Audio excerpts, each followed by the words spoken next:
황교안 자유한국당 대표가 통합행보의 일환으로 봉하마을을 방문했습니다. 김무성 전 대표, 김병준 비대위원장에 이어 보수정당 대표로는 세 번째로 봉하마을을 찾아서 권양숙 여사를 예방했는데요. 노무현 전 대통령의 묘역을 참배 후 생전 노 대통령이 강조했던 통합정신을 언급했습니다. 먼저 들어보시죠. 노무현 대통령님의 통합과 나라 사랑의 정신을 다시 한번 되새기게 되었습니다. FTA라든지 또 해외 파견이라든지 이런 문제를 통해서 우리 갈등들을 해소하신 것을 제가 기억합니다. 검사 출신의 황 대표가 참여정부 시절에 검사장 승진해서 두 차례 고배를 마셨던 사실 때문인지 황 대표의 권 여사 예방에 이목이 더욱 쏠렸던 게 사실. 두 사람 사이에 의외의 대화가 오가서 화제를 모았습니다. 이 자리에서 뜻하지 않게 홍준표 전 대표가 들어야 할 말을 황 대표가 대신 들은 건데요. 어떤 말을 대신 들었냐?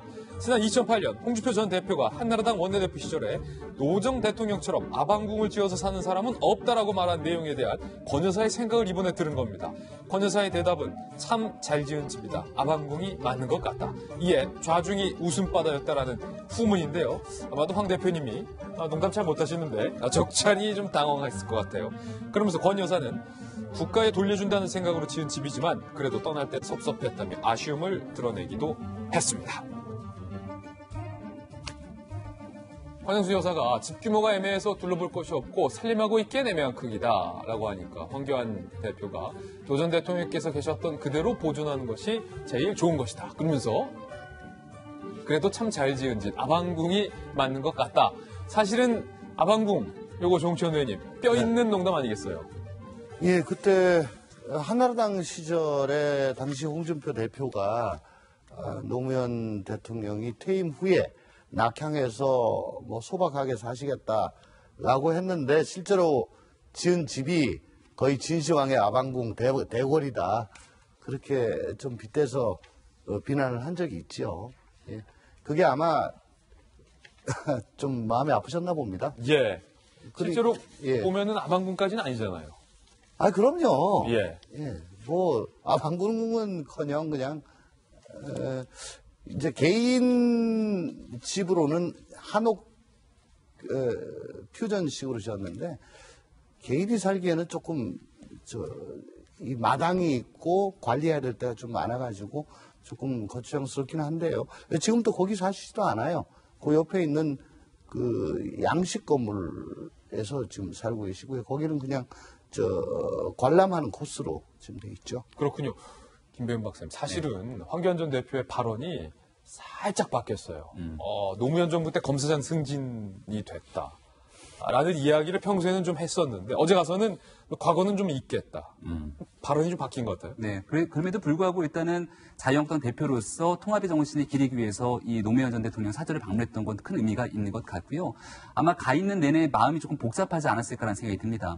우리가 노무현 전 대통령에 대한 역사적 평가는 여러 가지로 엇갈리고 있습니다만은 적어도 노무현 정신이라고 하는 이 동서 화합과 정치 발전에서 기여했던 역할에 대해서는 모두가 다 그 부분에 대해서 높게 평가하고 있는 게 사실인 거죠. 그럼요. 예. 그런 과정 속에서 노 전 대통령의 안타까운 죽음이 서려 있는 저 사절을 방문하게 돼서 여러 가지 노 전 대통령의 정신이 기리기도 합니다.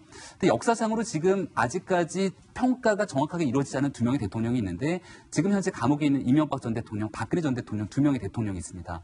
이 두 명의 전 대통령이 이제 언젠가는 사면 등에 대한 이유를 통해서 세상에 나오게 될 것인데 그렇다면 지금의 자유한국당과 정반대에 있는 정당 입장에서는 새롭게 당대표가 선출되거나 뭔가의 정치적 이벤트가 있을 경우에 가서 이명박 전 대통령이라든지 있었던 역사적 평가에 대해서 같이 화합 위에 손을 내밀 수 있을 것인가에 대한 고민을 할 수밖에 없을 거거든요.